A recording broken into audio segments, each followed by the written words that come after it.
6. Vikings and Patriots. Kirk Cousins looking deep. And how about Harmon with the pick?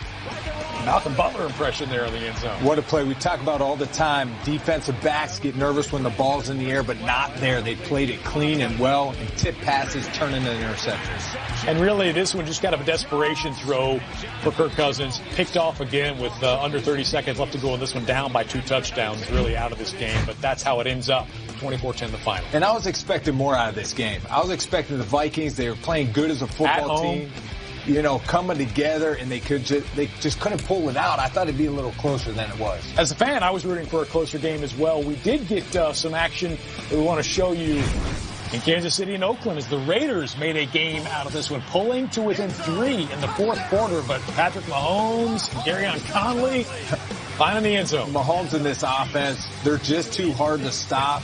And early on in this football game, the Raiders had opportunities to get turnovers, and they don't take advantage of it. And you can't make mistakes against this football team because they capitalize and they're hard to stop. Their defense lets people hang around, but their offense usually seals the deal. That's their 10th win of the season. The Raiders fall to 2-10, 40-33, the final score. Want to show you Seattle and the Niners, 37-16. Bobby Wagner stepping in front of that Nick Mullins pass, and he is off to the races. Can Nick Mullins catch him? Come on, Mullins. He is running. Chuck, was that 100 yards? 98 yards. Bobby Wagner winded. He's going to have to get some oxygen. He's going to sleep after that one. He deserves a nap. That's a beautiful place to play. Milk and cookies. Seattle, this team is playing well together offensively, defensively, and special teams. They can run the football. They're making plays defensively. This team is trying to get into the postseason, and they understand how important December football is. And this is a guy who knows how to play in December. Pete Carroll getting his team ready. Bobby Wagner coming up with a big play at the big time. 43-16 the score with under 2 minutes to go.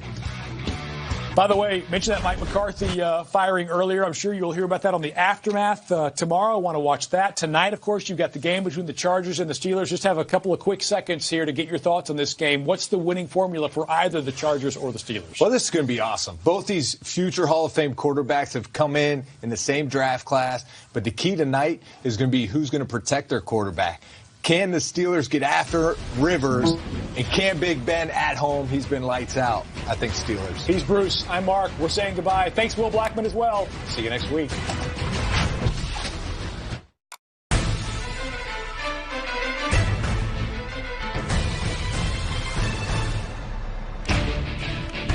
Hey, everybody. Welcome once again to NFL Game Day Highlights. He, of course, is Cole Wright. I am Chris Rose. Week 13, Cole. We had a team clinch a playoff berth. That's big news. It is big news. Also big news entering the day, the Green Bay Packers in the NFC currently in that 10 seed with 5 games to go. Anything could happen, especially with Aaron Rodgers under center. So let's take a look at what went down between the Green Bay Packers and those Arizona Cardinals. As I said, anything could happen. Packers needed to win to keep playoff hopes alive. Aaron Rodgers, 11-0-1 in his last 12 home starts. And Aaron Jones pushing this one in to the tune of 8 yards. That squares the affair at 17, 36 rushing yards, and that house call. And that's how Jones, with the nifty moves, finished up. Now, here come the Cardinals. Next possession, Josh Rosen to the man who is seemingly outrunning Father Time. Larry Fitzgerald, go get some. Unbelievable. Yeah, 32 yards. Nice little pickup right there. Down to the 44-yard line. Al Fitz, 3 receptions, 48 yards. Now, Zane Gonzalez on for a 44-yarder, answering the age-old question posed by a tribe called Questress. Can he kick it? Oh, yes, he can. Yeah, Cardinals, they go up 20-17. Now, when you have Aaron Rodgers on your team, especially a clean-shaven Aaron Rodgers, you should be in good company. Rodgers right here, scrambling, like Randall with his 11 yards. Ooh, hits the sideline into Redbird territory. And then 2 plays later, after a nice, smooth little pickup, 15 seconds to go. 2nd and 10 from the Arizona 40. Rodgers to Randall Cobb. Old Green Eye's going to miss you. 9-yard pickup right there. That would set up 3rd down. Mason Crosby on looking. 3rd and 1 from Arizona's 31-yard line. 9 seconds to go. Rodgers to Marquez Valdez-Scantling, who Chris is on my fantasy bench because you cared not at all, right? Well, no, you're right. You're right on. I didn't care. The Packers, they have to play for a tie right here. 3 seconds left. Something tells me a job would be on the line, and it's a wide right, and it was not Mason Crosby's job because we now have learned that Mike McCarthy relieved of his services 20-17. He'll be updating his LinkedIn page. And Aaron Rodgers, your thoughts? It's frustrating. This was a game that we have won in the past, expected to win, and teams that want any shot of having some postseason success got to win these games. Your playoff hopes are done. You want to rest the knee? You want to give Kaiser a chance to play out the season? Hell no. Come on. No, I've come this far. I'm going to finish this thing off. I've never been in this spot, and I'm not going to act like I know what the hell I'm going to do tomorrow when they get in here. So we're going to do what we always do. We're going to represent the Packers the right way. I know that. So other than that, we'll focus on what's in front of us. Well, that was Mike McCarthy before receiving all that news. He's wondering what he was going to do when he came into the building tomorrow. Well, Mike, news on that. You won't be coming into the building tomorrow, but here's a look at his resume as a member of those Green Bay Packers. Yeah, you see right there, 125, 77, and 2, 9 trips to the postseason, 6 division titles, and oh yeah, he put his fingerprints on a Vince Lombardi trophy. That was back in the day, but either way, Mike McCarthy and the Green Bay Packers severing ties after the loss today to the Cardinals. In the meantime, let's check in with their division mates, those Chicago Bears. Mitch Trubisky out another week with that pesky shoulder injury, so Chase Daniel, he'd get the second straight start. Here he is. First quarter, Bears with the ball. Tariq Cohen was looking to be the recipient, but Alec Ogletree says, I'll take that. Gets himself a nice little touchdown. Giants out in front just like that. Lickety split, 7-zip. Now, second quarter, game tied 7-all. Akeem Hicks. Wonder if he knows anything about William Refrigerator Perry, because he would channel a number 72 just like that. The big man pushing his way through right there, Chris. You can give that one up. Yeah. First defensive player that scored since the fridge. No, Super Bowl 20. How about that on an offensive play? Pretty good. That is. How about Odell Beckham Jr.? He's pretty good as well. Third quarter, Eli to OBJ, who waits, and 49 yards. It's Russell Shepard on the other end. It's almost like they went to college together. Because they did. Longest touchdown pass in the Giants season. Beckham with 2 touchdowns of 45 more air yards. Eli to OBJ, rewarding him for his golden arm.